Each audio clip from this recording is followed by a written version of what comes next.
সরকারকে কঠিন ভাষায় কথা বললে তো কালকে আবার বাসায় হামলা করবে।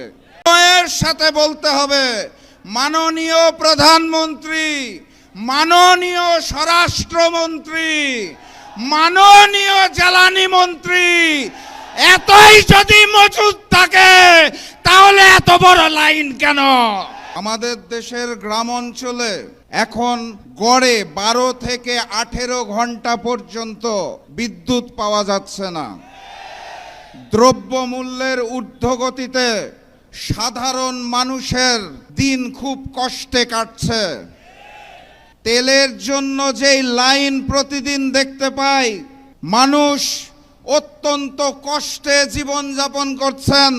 সেই সময়ে সরকার আমাদেরকে বলতে চায় জ্বালানির পর্যাপ্ত মজুদ রয়েছে। সরকারকে কঠিন ভাষায় কথা বললে তো কালকে আবার বাসায় হামলা করবে।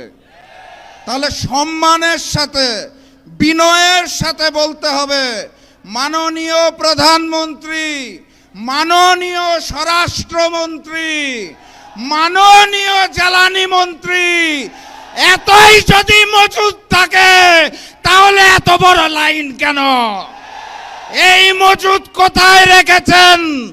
নতুন হাওয়া ভবন কোথায় সৃষ্টি করেছেন? সম্মানের সাথে বলা হয়েছে তো নাকি?